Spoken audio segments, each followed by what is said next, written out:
11월 24일 오후 3시 10분 영상 촬영하고 있습니다. 일요일에 비트코인의 상승이 좀 나왔죠. 우선 단기 구조를 보면 지금 화면 차트는 15분봉이고요. 단기 구조는 상승입니다. 지속적으로 저점과 고점을 높여가면서 상승 구조가 이어지고 있는데 지금 단기 트레이딩을 할 때는 최소한 숏을 보려면 이 마지막 상승 파동의 저점 가격상으로 85.9K인 이 자리를 하방으로 이탈을 해줘야 돼. 이 저점을 지켜주는 한 단기 트레이딩을 롱의 관점에서 접근을 해주시는 것이 맞습니다. 다만 지금의 상승이 추세 상승이냐를 판단하기까지는 아직은 넘어야 할 산들이 많습니다. 그래서 오늘 영상 트레이딩할 구체적인 가격들 체크를 해드리고 이제 큰 방향성의 관점에서는 저는 여전히 비트코인의 상승장이 더 남아있다는 관점을 유지하고 있기 때문에 이에 대한 근거들까지 모두 말씀드리도록 하겠습니다. 그럼 금일 비트코인 분석 지금 바로 시작하겠습니다. 지금 화면의 차트는 비트코인 6시간 봉이고요. 지금 단기 반등이 나오게 되면서 이제 진짜 저점이 나왔다라는 의견들이 다시 나오고 있는데 저도 여기가 저점이었으면 물론 좋겠습니다. 하지만 냉정하게 봤을 때 아직까지는 비트코인이 더 넘어야 할 산들이 많다는 점 말씀을 드리고요. 지금 제가 숏을 보고 있는 가격들이 좀 많죠. 첫 번째 서플라이 존은 91.3K에서 92.8K, 두 번째 구간은 94.8K에서 96K 구간입니다. 일단 저는 이 서플라이 존을 비트코인이 상방으로 돌파를 해주어야만 이제 비트코인의 큰 가격 구조가 하락에서 상승으로 전환되었다라는 판단을 할 수 있게 될 것 같아요. 그 전에는 이 서플라이 존의 비트코인의 가격이 도달을 하면 비트코인의 내부 구조가 상승에서 하락 구조로 전환되는 이 포인트를 확인하고 저는 숏 포지션으로 진입할 생각입니다. 우선 이 첫 번째 서플라이 존을 보게 되면 이전의 지지 라인을 하방으로 이탈하는 장대 음봉, 하락 임펄스 캔들이 형성이 되어 있습니다. 이 임펄스 캔들 바로 직전에 작은 캔들 블록 구간에 이 하락 파동을 이끌었던 고래들의 숏 포지션이 최종적으로 구축이 된 상황이고요. 아직 비트코인의 가격이 이 존에 한 번도 도달한 적이 없기 때문에 해당 구간의 매도 유동성은 여전히 살아있다라고 보고 있습니다. 바로 위에 있는 서플라이 존도 마찬가지입니다. 이전에 지지 라인을 이탈하는 하락 임펄스 캔들이 형성이 됐고 이 임펄스 캔들 바로 직전의 캔들 블록 구간에 이 하락을 이끌었던 고래들의 숏 포지션이 최종적으로 구축이 되어 있다. 이제 워낙에 비트코인의 하락폭이 좀 가팔랐기 때문에 오히려 비트코인이 반등을 했을 때 숏 포지션을 열 수 있는 구간들이 좀 존재를 하고 있어요. 그래서 지금 단기 가격 구조는 상승이 맞지만 저는 큰 가격 구조가 아직 상승으로 전환이 안 됐다고 보는 거죠. 그래서 비트코인이 이 서플라이 존까지 도달을 하기 전에는 이 안에서는 일단 단기 트레이딩 위주로만 진행을 할 생각이고요. 실제로 비트코인이 이 서플라이 존에서 조정을 받고 떨어지게 된다면 이제 이 상승 파동에 대한 디맨드 존이 도출이 되어 있을 겁니다. 그럼 이 안에서 다시 한번 추가적인 롱 포지션으로 진입을 할 수 있는 트레이딩 기회가 발생을 하겠죠.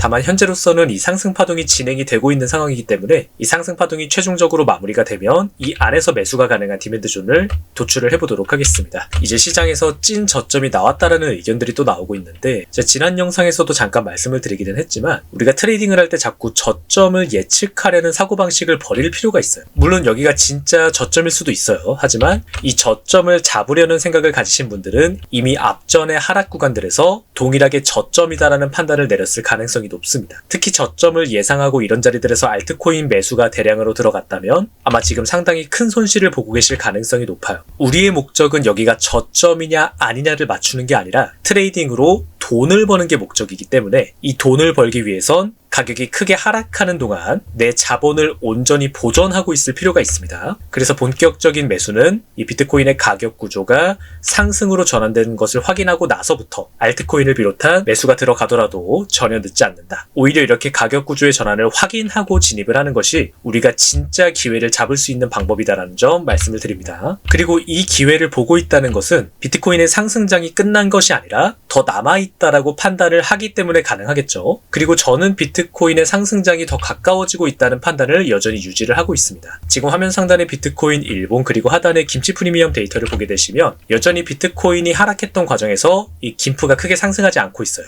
계속 빠지고 있습니다. 김프라는 건 개인들의 매수세를 반영하기 때문에 일반적으로는 비트코인의 가격이 하락을 하면 이 김프는 상승을 하게 돼요. 그런데 지금처럼 비트코인과 김프가 같이 하락을 하고 있다는 것은 시장에서 개인들의 매수세가 점점 빠져나가고 있다는 것을 뜻하고 이것은 향후 비트코인의 추세가 하락에서 상승으로 터닝되는 이 시기가 가까워지고 있다는 점을 시사해줍니다. 일단 앞전 구간들의 추세를 보게 되면 마찬가지로 비트코인의 가격이 크게 상승을 하니까 개인들의 매수세가 피크를 찍죠.